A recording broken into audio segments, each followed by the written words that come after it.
당신의 후반전, 우리가 함께합니다. 나를 소모시키는 부탁 거절하는 방법. 부탁을 받았을 때 마음이 먼저 불편해지는 순간이 있습니다. 해줄 수는 있는데 하고 싶지는 않다. 이런 생각이 들면서도 결국은 알겠어라고 말하게 됩니다. 상대를 실망시키고 싶지 않아서 관계가 어색해질까봐, 혹은 나쁜 사람으로 보일까봐 거절을 미루게 됩니다. 하지만 이런 선택이 반복되면 어느 순간 스스로가 지치기 시작합니다. 특히 50대에서 60대 이후에는 시간과 에너지가 더 소중해지기 때문에 이 문제는 더 크게 느껴질 수 있습니다. 그래서 중요한 것은 부탁을 무조건 들어주는 것이 아니라 나를 지키면서 관계를 유지하는 방법을 아는 것입니다. 오늘은 나를 소모시키는 부탁을 현명하게 거절하는 방법을 정리해 보겠습니다.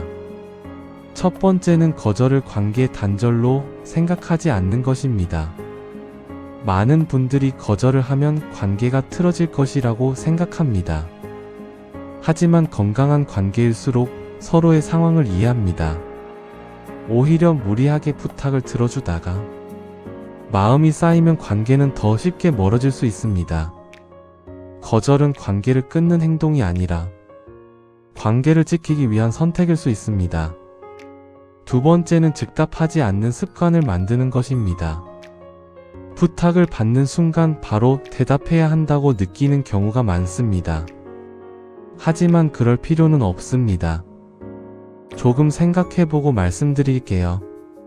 이 한 문장만으로도 스스로 판단할 시간을 만들 수 있습니다. 이 시간은 감정이 아니라 현실을 기준으로 선택할 수 있게 도와줍니다. 세 번째는 이유를 길게 설명하지 않는 것입니다. 거절을 할 때 미안한 마음 때문에 긴 설명을 붙이는 경우가 많습니다. 하지만 설명이 길어질수록 상대는 설득의 여지를 느낄 수 있습니다. 이번에는 어려울 것 같습니다. 이처럼 간단하고 분명하게 말하는 것이 좋습니다. 짧은 거절이 오히려 관계를 더 편하게 만듭니다. 네 번째는 대안을 제시하는 방법입니다. 완전히 거절하는 것이 부담스럽다면 다른 방법을 제안할 수 있습니다. 지금은 어렵지만 다음에 도와드릴게요. 이 부분은 다른 사람이 더 잘할 수 있을 것 같아요. 이렇게 말하면 관계를 유지하면서도 자신의 부담을 줄일 수 있습니다. 다섯 번째는 반복되는 부탁에는 기준을 세우는 것입니다. 특정 사람이 계속해서 부탁을 하는 경우가 있습니다. 이럴 때마다 매번 고민하면 결국 지치게 됩니다. 그래서 자신만의 기준을 만드는 것이 중요합니다. 예를 들어 이 정도 시간 이상은 어렵다. 이 유형의 부탁은 받지 않는다. 이렇게 기준을 정해두면 거절이 훨씬 쉬워집니다.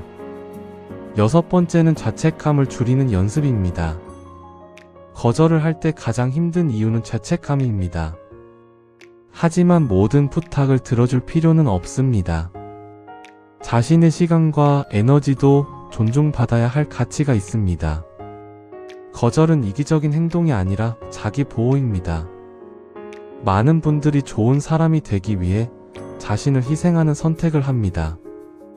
하지만 진짜 좋은 관계는 한쪽의 희생으로 유지되지 않습니다. 서로의 경계를 존중할 때 관계는 더 오래 이어질 수 있습니다. 오늘 내용을 정리해 보겠습니다. 나를 소모시키는 부탁을 거절하기 위해서는 거절을 관계의 단절로 생각하지 않는 것이 중요합니다. 즉답하지 말고 시간을 확보하고 이유는 간단하게 전달하는 것이 좋습니다. 필요하다면 대안을 제시하고 반복되는 부탁에는 기준을 세워야 합니다. 그리고 무엇보다 자책감을 줄이는 연습이 필요합니다. 관계를 지키는 가장 좋은 방법은 자신을 지키는 것입니다. 무리한 부탁을 계속 받아들이는 것이 아니라 현명하게 선택하는 것이 더 건강한 관계를 만듭니다. 지금까지 시니어였습니다. 오늘 내용이 도움이 되셨다면 구독과 좋아요 부탁드리고 50대에서 60대의 삶을 더 건강하고 단단하게 만드는 지식. 여러분의 후반전 시니어 신이 함께 하겠습니다.